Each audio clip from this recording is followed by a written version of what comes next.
Bismillahirrahmanirrahim. Assalamualaikum warahmatullahi wabarakatuh. Selamat siang semuanya. Pada minggu kelima ini atau pada sesi kelima, kita akan belajar mengenai benda tegar. Dan pada kesempatan ini saya akan sedikit menambahkan penjelasan mengenai benda tegar.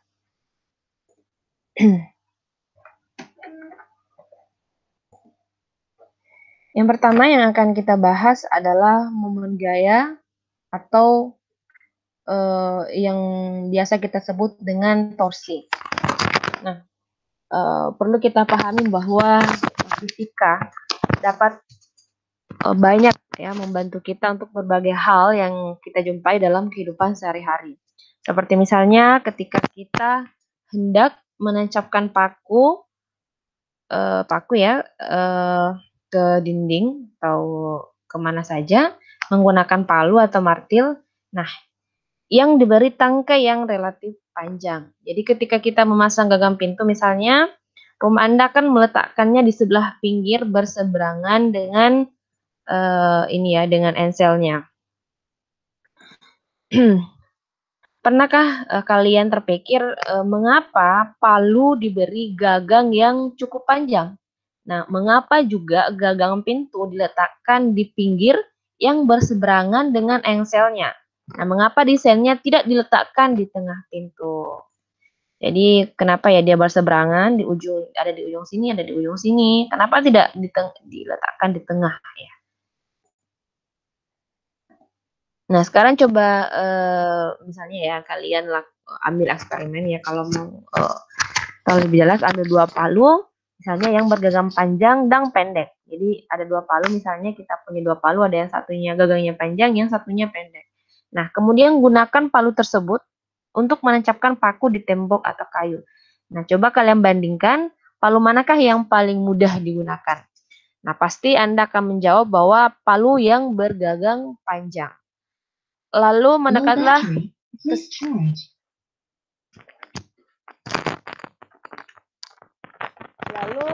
mendekatlah ke sebuah pintu, cobalah membuka pintu tersebut dari pinggir daun pintu dan dari tengah-tengahnya.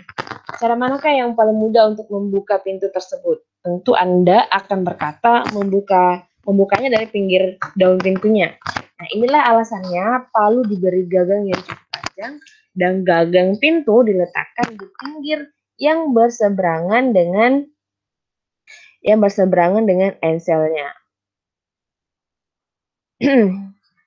Yaitu di mana semua ini dilakukan untuk memberikan kemudahan bagi orang yang menggunakannya.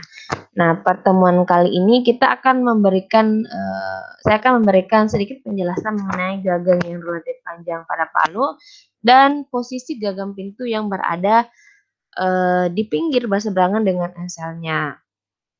Nah, sebenarnya ada banyak juga contoh yang lain yang sering kita jumpai dan bahkan kalian juga melakukannya sendiri. Nah, berbicara mengenai torsi ini disebut juga momen gaya atau momen putar. Jadi kalau di buku ada momen gaya, ada momen putar, ada torsi itu sama saja. Nah, di mana torsi itu adalah gaya yang bekerja pada jarak tertentu dari pusat putar rotasi. Jadi ketika kalian membuka pintu, kalian akan memberikan gaya berupa tarikan atau dorongan pada daun pintu. Nah, gaya dorong atau tarikan yang kalian berikan pada gagang pintu tersebut yang terletak pada jarak pada jarak dari D dan engsel. Oke, jarak kita berikan simbol D. Kemudian dari engsel sebagai pusat rotasinya. Seperti yang kita lihat pada gambar 2 ini. Ini ya jaraknya D, kemudian ini engselnya. Oke. Nah, coba kita pelajari torsi dari orang yang membuka juga orang yang membuka baut dengan kunci pas. Nah, contohnya ini ketika kita mengganti ban mobil ya, misalnya ban mobil kita mengalami bocor. Jadi pada gambar tersebut ya kita lihat bahwa orang yang sedang membuka ban mobil itu tampak bahwa gaya F tegak lurus terhadap D-nya. Nah, ini menjadi syarat yang penting yang kalian harus ketahui bahwa F dan D itu harus saling tegak lurus dan menghasilkan torsi. Sehingga secara matematis kita bisa lihat ini rumusnya, di mana D itu adalah lengan gayanya dan F. Jadi ini ketika kalian menginjak ini adalah tarikan atau dorongan. Berarti kalau kalian membuka, berarti kalian mendorong atau menginjak dengan kaki. Nah, di mana satuannya adalah Newton dan R-nya adalah torsi. Oh ini ya, kita seperti lamban R. Ini adalah torsi atau momen putarnya dengan satuan Newton meter. Oke, selanjutnya kita lanjut yang kedua, contoh soal torsi. Ini kalian nanti bisa baca-baca ya. Ini misalnya kita membuka baut dengan obeng ya. Nah ini menggunakan kunci pas ya namanya. Sorry, ini kunci pas. Jadi misalnya ini adalah titik A-nya dari pusat massa dengan titik gagang ini adalah nilai D-nya. Jadi dari A ini ke titik ini ke ini adalah nilai D-nya. Nah, tinggal dijumlahkan berapa jari-jari panjang pusat massa baut yang mau kita putar dengan panjang si ini. Panjang si kunci pasnya. Sehingga kita bisa jumlahkan antara 1 cm ditambah 20 cm. Nah, di mana 1 cm, jadi kita rubah dulu semua ke dalam meter, karena kan satuannya Newton meter ya. Nah, jadi 1 tambah berapa? Tambah 21 cm dirubah ke meter, jadinya 0,21. Nah, dengan ini diketahui F-nya gayanya 100, di mana dengan sin tetanya atau alfanya itu 30 derajat. Jadi kita tinggal masukkan di rumus, di mana sin 30 derajat itu sama dengan 0,5. Jadi 100 kali 0,5 dikali dengan D-nya. Sehingga nilainya sama dengan 10,5 Nm. Nanti kita bisa bahas soal banyak di latihan diskusi. Oke. Selanjutnya kita akan belajar tambahan mengenai momen kopel. Jadi misalnya seorang supir bus ya menjalankan busnya sering kali supir akan memberikan kopel pada setir bus agar jalan bus tersebut dapat teratur. Nah, apakah yang dimaksud kopel? Jadi kopel ini adalah pasangan dua buah gaya yang sama besar, sejajar dan berlawanan arah.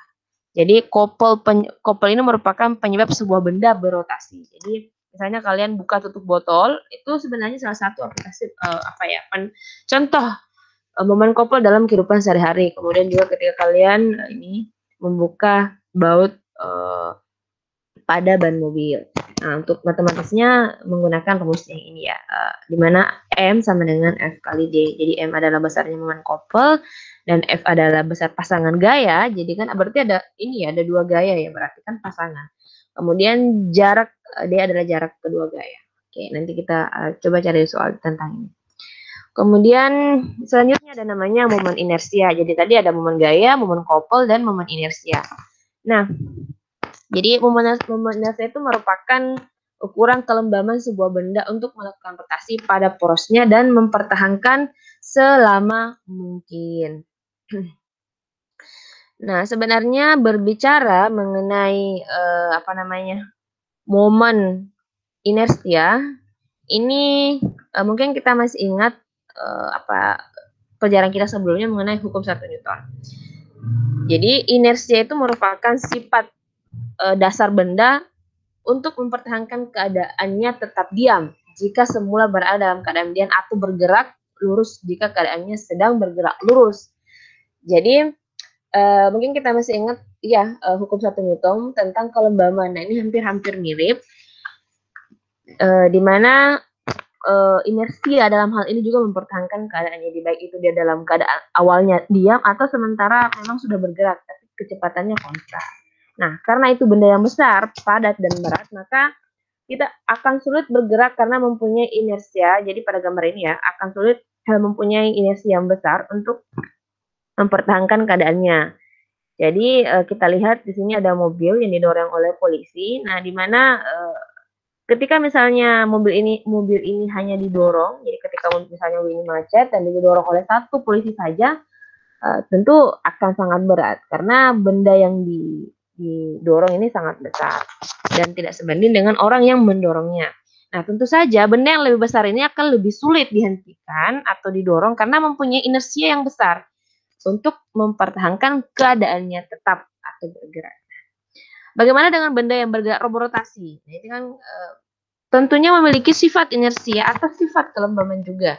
Jadi pada benda yang bergerak rotasi akan memiliki inersia yang dinamakan momen inersia. Jadi itulah tadi pengertian dari momen inersia. Nah, coba misalnya kalian juga ingat salah satu permainan tradisional di Indonesia, misalnya permainan gasing. Nah, itu bila dua buah gasing berukuran besar ya, misalnya kalian coba ada dua buah gasing berukuran besar dan berukuran kecil diputar dengan gaya yang sangat besar secara bersamaan, kira-kira gasing manakah yang akan berputar lebih lama? Ataukah gasing manakah yang akan berhenti lebih dulu? Setidaknya akan ada yang menjawab gasing yang lebih besar akan berhenti lebih dulu. Tetapi ada juga yang akan mengatakan bahwa gasing lebih kecil akan berhenti lebih dahulu. Nah, itu coba mungkin kalian praktekkan mana jawaban yang benar ya. Kemudian berikut, jadi momen inersia ini merupakan hasil kali massa partikel dari sebuah benda dengan kuadrat partikel dari sumbu putarnya. Jadi seperti rumus ini ya, seperti rumus di atas yang tertera pada slide. Jadi momen inersia merupakan besaran skalar sehingga arah benda berputar tidak mempengaruhi nilainya. Itu juga yang perlu diingat. Nah, selanjutnya ini momen inersia dari berbagai benda tegar. Ini misalnya momen inersia untuk batang silinder, ada ada plat, kemudian ada silinder tipe berongga, silinder berongga, bola pejal, dan bola tipis berongga. Ini sudah ada semua momen inersianya.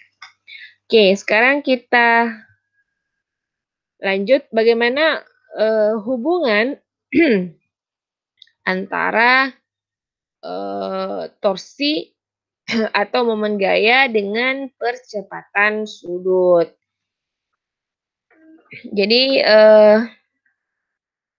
mungkin bahas ya, misalnya untuk aplikasi ini misalnya lomba ketika naik motor ya. Nah, itu salah satu ketika sepeda motor jalankan di atas permukaan jalan beraspal, roda depan dan roda belakangnya akan berputar pada sumbu putar yang tetap. Nah, ini salah satu aplikasi yang identik ya, yang relevan dengan hubungan antara torsi dan percepatan sudut. Oke, jadi kalian akan mengetahui bahwa yang menyebabkan roda sebenarnya itu berputar dengan stabil pada permukaan aspal itu karena adanya gaya gesekan. Nah, jadi hubungannya itu dari sini star dari torsi dikali torsi itu muncul pertama dari gaya gesekan ya.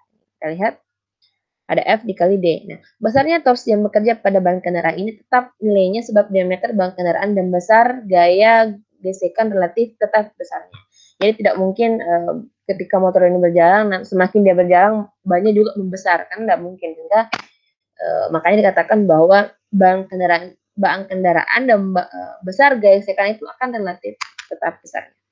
Nah, bagaimana hubungan torsi dengan percepatan sudut ban kendaraan saat berputar? Jadi bagaimana? Karena kan ketika ban ini berputar kan membentuk sudut ya. Nah,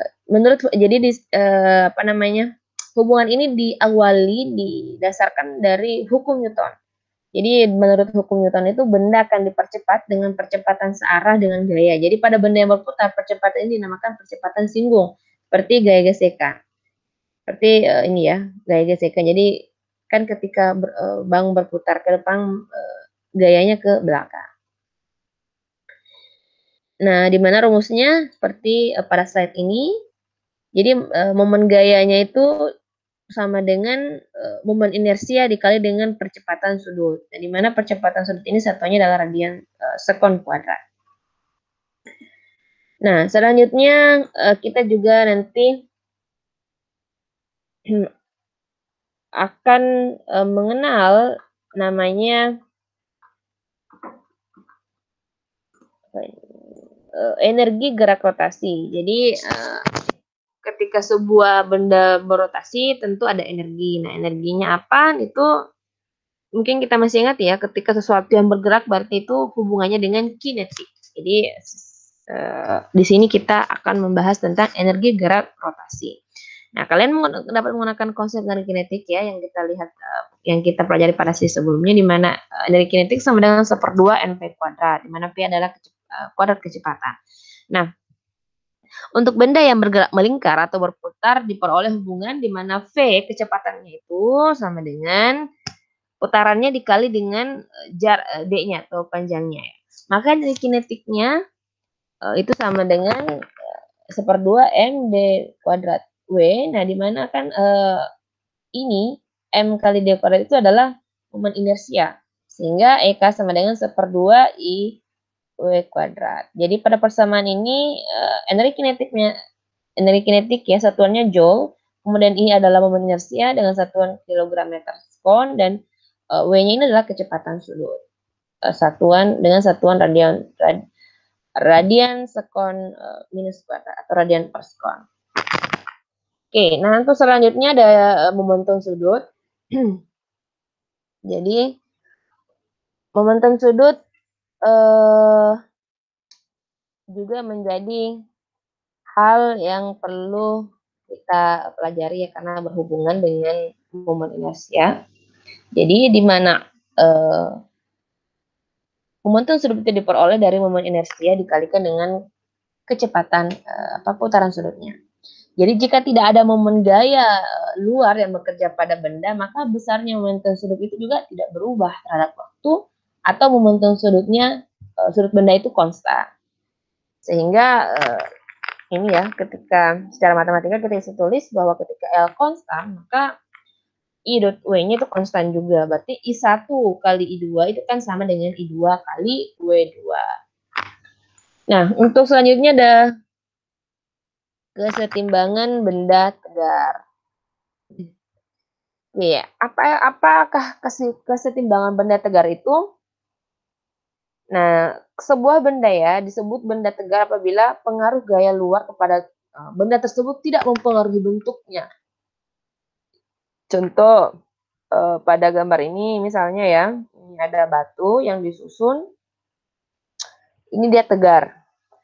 Ini juga ada benda tegar, ini juga contohnya ada patung asmat ya, kayaknya patung asmat di Palupu. Kemudian apa namanya? Ini contoh selanjutnya nanti kita akan bahas.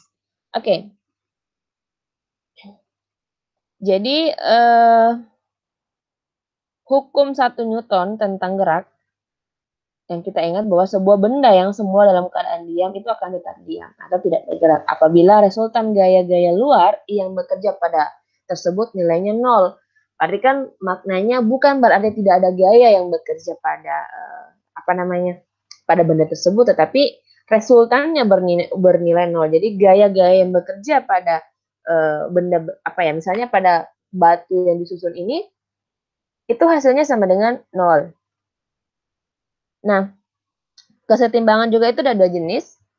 Ada kesetimbangan statis dan ada kesetimbangan dinamis. Nah, di mana kesetimbangan statis itu yaitu ketika benda dalam keadaan diam, jadi V-nya sama dengan 0 meter per sekon atau tanpa tidak ada kecepatan. Nah, yang kedua adalah keseimbangan dinamis, yaitu ketika benda bergerak dengan kecepatan tetap. V-nya ada tetapi V-nya konstan. Itu kesetimbangannya. Oke. Selanjutnya syarat keseimbangan. Jadi kapan benda itu dikatakan seimbang? Yang pertama ya, untuk keseimbangan partikel titik, jadi dikatakan mungkin seperti gambar di samping ya. Kita akan mempelajari lebih dulu tentang keseimbangan titik atau keseimbangan partikel. Jadi pada gambar ini benda tegar yang disusun oleh triliunan partikel misalnya akan terlihat sebagai sebuah titik jika dilihat dari jarak yang sangat jauh, sehingga dapat dianggap sebagai sebuah partikel. Jadi misalnya Misalkan kepada partikel O dikerjakan 3 gaya ya F1, jadi ada partikel O dikerjakan 3 gaya, ada F1, F2, kemudian F3.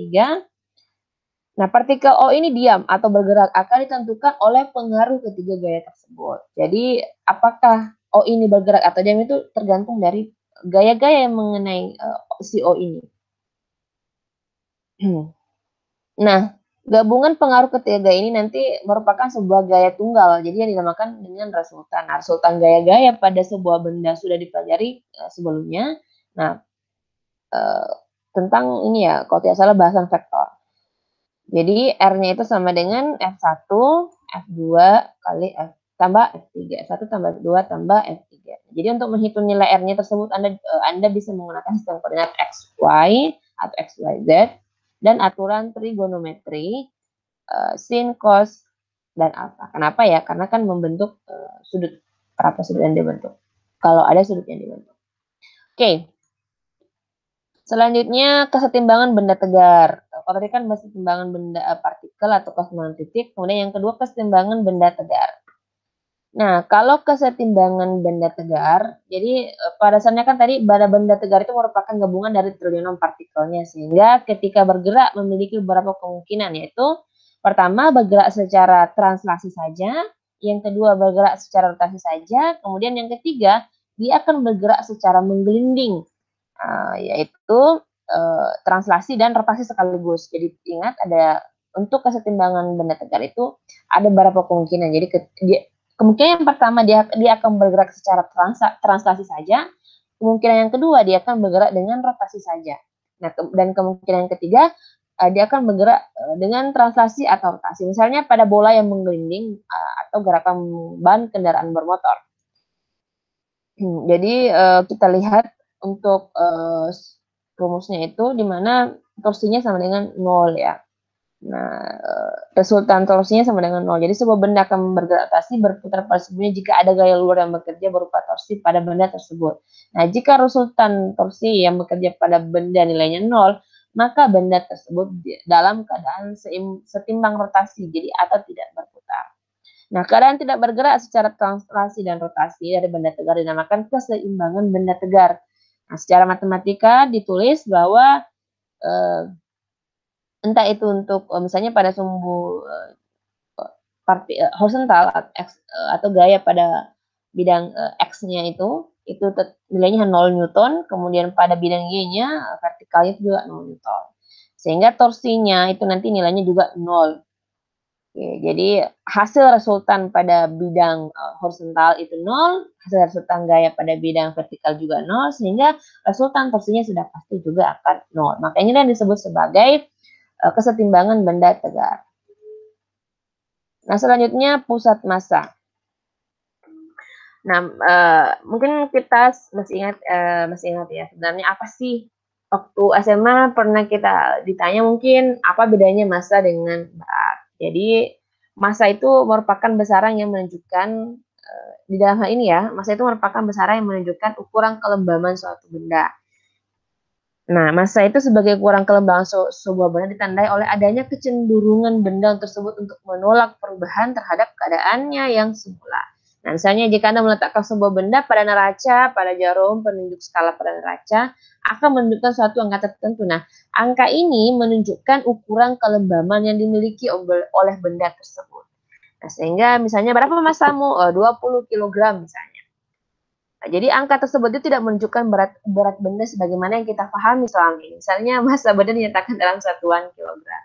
Jadi tapi susah juga ya kalau kita harus berdebat dengan misalnya orang-orang di luar sains ya, bahwa artinya kalau kita ditanya berapa massa kita, berat saya 20 kg, itu tidak benar karena berat itu dipengaruhi oleh gaya gravitasi.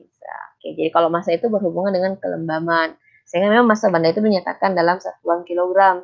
Jadi pertanyaan yang tepat harusnya berapa massamu, bukan berapa beratmu.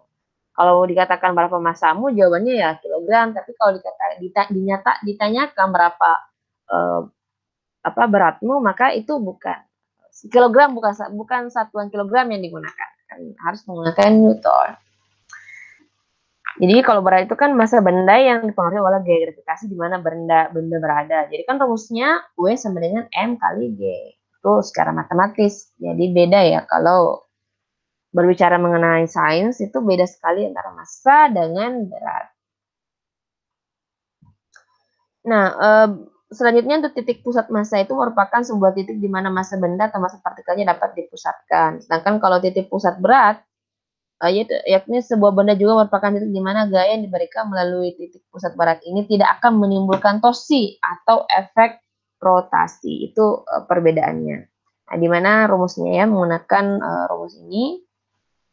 Ini kalau secara matematika untuk koordinat X ini untuk koordinat Y. Oke, jadi letak titik pusat massa dan itu sama dengan letak titik pusat berat juga. Jadi sama saja rumusnya. Nah, selanjutnya jenis-jenis keseimbangan. Jadi ada keseimbangan netral, kemudian ada keseimbangan apalagi labil, ya, ada keseimbangan mantap. Oke, pertama ya kita bahas tentang keseimbangan netral. Jadi keseimbangan netral ini, misalnya ya kita lihat pada gambar ini, misalnya ada bola besi yang diletakkan di atas permukaan yang datar.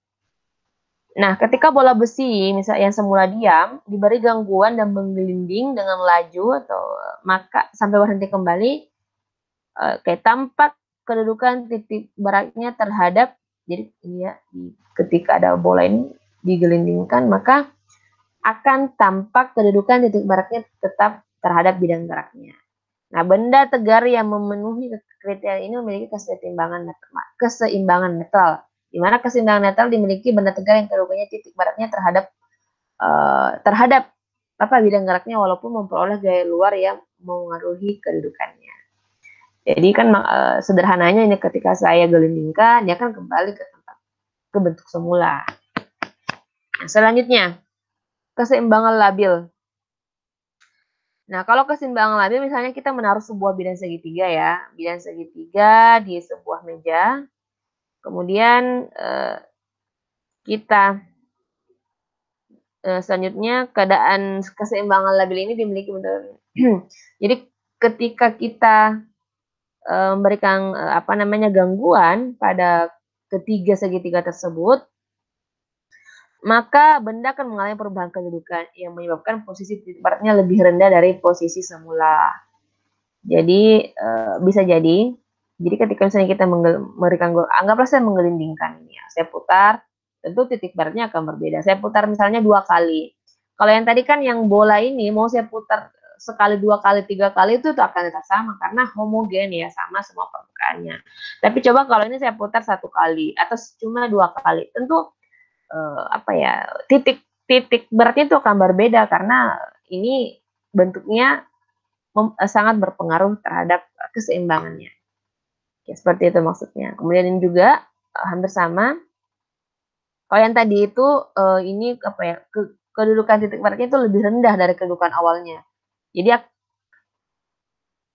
kalau ini lebih rendah kalau keseimbangan labil, kalau keseimbangan mantap itu kedudukan titik beratnya lebih tinggi dari kedudukan awalnya. Nah, jadi ketika benda berada dalam posisi keseimbangan mantap itu mendapat gaya luar, maka akan menyebabkan perubahan posisi titik berat yang lebih tinggi dari posisi semula dan benda akan kembali ke keadaan semula. Oke, bagaimana kita bisa mengetahui membedakan misalnya ini masuk dalam keseimbangan mantap ataukah labil. Jadi misalnya kalian buat acuan titik berat sini, pusatnya dari sini, tapi ketika kalian putar dan itu di bawah acuan titik berat, berarti ini namanya keseimbangan labil. Tapi kalau misalnya dia di atas acuan titik berat ini, di tengah-tengah ini ya, maka dia disebut titik berat yang lebih tinggi atau keseimbangan mantap. Ya, saya kira itu tambahan penjelasan mengenai benda tegar. Semoga apa yang saya sampaikan bermanfaat. Lebih dan kurangnya mohon dimaafkan. Wabillahi taufiq wal hidayah. Wassalamualaikum warahmatullahi wabarakatuh.